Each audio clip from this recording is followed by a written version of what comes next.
Algebra बीजगणित गणित की वह शाखा जिसमें संख्या की जगह अक्षरों लेटर्स का प्रयोग होता है। अब अलजेब्रा से संबंधित कुछ टर्म्स। अचर को कांस्टेंट कहते हैं, जिसका मान नहीं बदलता है, जैसे 2, 3, 4, 5 ... चर, इसे हम वेरिएबल कहते हैं, जिसका मान बदलता है, जैसे ABC ... XYZ।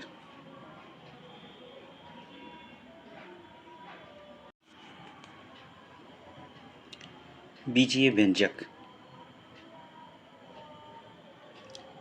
व्यंजक algebraic expression.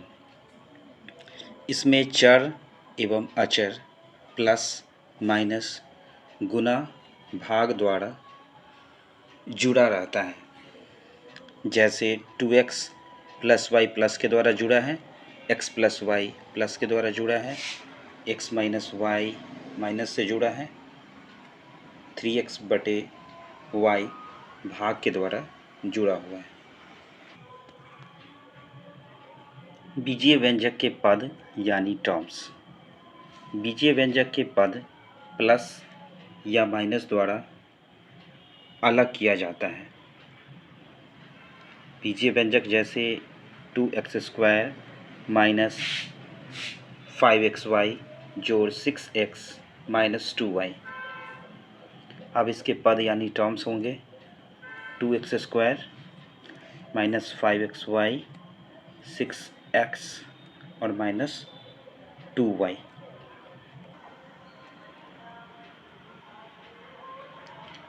Types of algebraic expression. बीजीय व्यंजकों के प्रकार।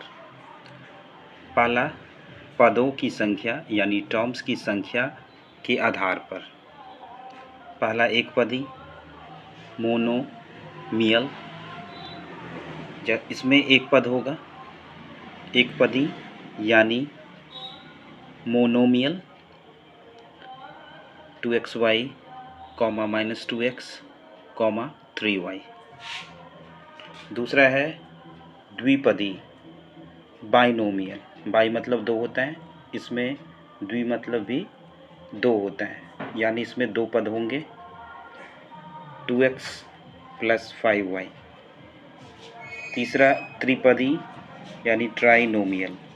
ट्राई मतलब तीन और त्रि मतलब भी तीन, यानी इसमें तीन पद होंगे x + y + z। अगला है बहुपद यानी पॉलिनोमियल। इसमें एक या अधिक पद होंगे, जैसे x² + 2x + 5।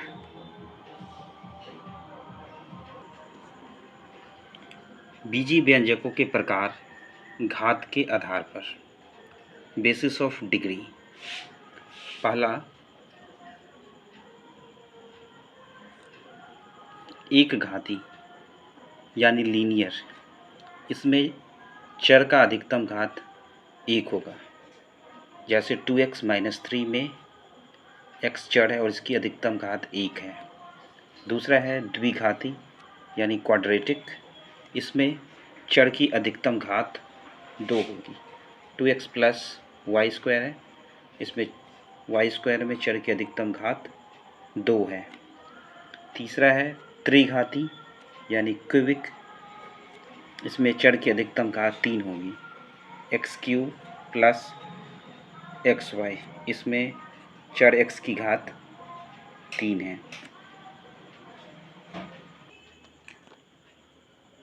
फैक्टर यानी गुणनखंड। गुणनखंड दिए गए बीजीय व्यंजक को पूरा भाग लगा सकता है। 5xy है, इसमें गुणनखंड होंगे 5x और y। -y² है, इसमें गुणनखंड होगा -1 y और y। x² में गुणनखंड होगा x और x। एक व्यंजक है 2x² माइनस 5xy।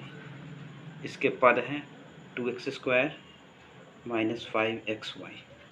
अब इसके गुणनखंड होंगे 2x² का गुणनखंड होगा 2x और x, माइनस 5xy का गुणनखंड होगा माइनस 5xy।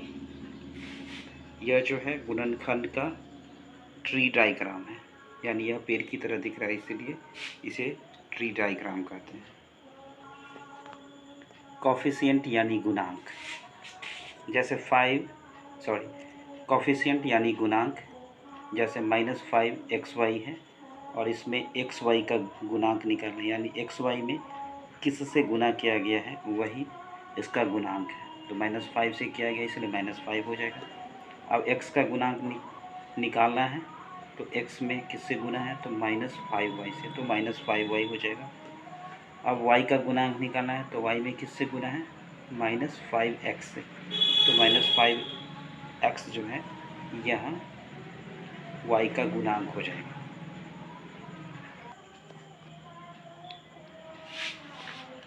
अचर बहुपद यानी कांस्टेंट पॉलिनोमियल। अचर बहुपद की घात शून्य होती है, जैसे 2, 4, 8। इसमें चर की घात जो है शून्य है। लाइक टर्म यानी समान पद, इसमें चर जो है समान होंगे, जैसे xy है, 2xy है और 5xy, सभी में xy है। अनलाइक टर्म यानी असमान पद, इसमें चर समान नहीं होगा, जैसे 2x है, -3xy, 5xy², x²y, xyz, y²z, इसमें चर समान नहीं है। जैसे इसमें x है, इसमें xy है, इसमें xy², x²y है, इसमें xyz है और इसमें y²z है। बहुपद की घात यानी डिग्री ऑफ पॉलिनोमियल। बहुपद की घात जो होती है वो हाईएस्ट पावर होती है। जैसे एक बीजीय व्यंजक है 3xy4 जोड़ 2x³ जोड़ 5x³ इसमें अधिकतम घात जो है 4 और 1 5 है। इसमें अधिकतम घात 3 1 4 है। इसमें घात जो है 3 और 3 6 है। तो सभी में जो है सबसे ज़्यादा घात वाला 6 है, इसीलिए बहुपद की घात 6 होगी।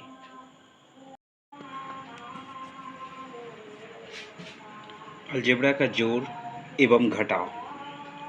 पहला है जोड़। पहला जो प्रश्न है, यदि बीजीय व्यंजक सजातीय होगा, जैसे 3x + 4x दोनों सजाती हैं, तो पहले दोनों के अंकों को जोड़ लेंगे। जैसे 3 और 4 को जोड़ेंगे तो 4 3 7 और यहाँ x है तो ये x हो जाएगा। उसी तरह से 5xy जोड़ 6xy को जोड़ना है, तो इसमें xy और xy कॉमन, यानी यह सजाती है, तो पहले 5 को और 6 को जोड़ेंगे तो 6 5 11 हो जाएगा और कॉमन वाला xy लिखा जाएगा। अब तीसरा प्रश्न में 3x + 4y को जोड़ना है, तो दोनों सजाती नहीं क्योंकि यहाँ x है और यहाँ y है, तो दोनों को ऐसे ही लिख देंगे 3x + 4y। चौथा है 3x² जोड़ 6x + 5z, उसके बाद +4x² जोड़ 5x + 6z। इसमें सजातीय और विजातीय दोनों का मिश्रण है, तो पहले सजातीय वाले को एक साथ कर लेते हैं, तो 3x² और 4x² एक साथ करेंगे तो 4 3 7x² हो जाएगा। उसी तरह से 6x और 5x को एक साथ करेंगे तो 11x हो जाएगा। 5z और 6z को एक साथ करेंगे तो 11z हो जाएगा। अलजेब्रा का घटाव। पहला है 5x - 3x, दोनों सजाती है तो पहले संख्या को घटा लेंगे तो 5 में से 3 गया तो 2 हो जाएगा और ये कॉमन वाला x हो जाएगा। दूसरा प्रश्न है 4x माइनस 6x, तो यहाँ हो जाएगा 4x माइनस माइनस प्लस हो जाएगा तो 4x प्लस 6x हो जाएगा, तो 6 और 4 को जोड़ देंगे तो 10 हो जाएगा और ये x कॉमन वाला आ जाएगा। तीसरा प्रश्न है 6xy माइनस 9xy, तो यहाँ xy दोनों में शामिल है यानी यह सजातीय टाइप का है। -9 और 6 को हल कर लेते हैं तो -3 मिलता है और ये xy हो जाएगा। अब चौथा प्रश्न है 4x माइनस 5y, दोनों जो है अनलाइक है यानी दोनों असमान हैं, तो ये 4x माइनस 5y ही हो जाएगा। मान निकालें, a का मान 2 है, b का मान -2 है, तो a square minus b square का मान निकालना। तो a की जगह 2 रख देंगे, 2 का स्क्वायर हो जाएगा, माइनस b की जगह -2 रख देंगे तो -2 का स्क्वायर होगा, 2 का स्क्वायर 4 माइनस 2 का स्क्वायर 4 हो जाएगा, तो 4 में से 4 गया 0। अगला प्रश्न है 2x स्क्वायर जोड़ x माइनस a बराबर 5, यदि x का मान 0 हो तो a बराबर क्या होगा। तो यहाँ x की जगह 0 रख देंगे तो 2 गुना 0 का स्क्वायर जोड़ 0 माइनस a बराबर 5 हो जाएगा, तो ये और ये 0 हो जाएगा, तो माइनस a बराबर 5, तो a बराबर -5 होगा। n भुजा वाले बहुभुज के शीर्ष से n-3 विकर्ण खींच सकते हैं। तो पहला हमारा चतुर्भुज है, तो चतुर्भुज से एक विकर्ण खींच दी है, तो चतुर्भुज में 4 भुजाएं होती हैं, तो n-3 यानी 4 में से 3 गया 1, यानी एक विकर्ण खींच सकते हैं। दूसरा है पंचभुज, पंचभुज से हमने 2 विकर्ण खींचा है, पंचभुज में 5 भुजाएं हैं, तो n-3 लगाते हैं तो 5 में से 3 गया 2 हो जाएगा, यानी 2 विकर्ण। षष्ठभुज है, इसमें 6 भुजाएं हैं, तो 6 - 3 जो है 3, यानी 3 विकर्ण खींच सकते हैं।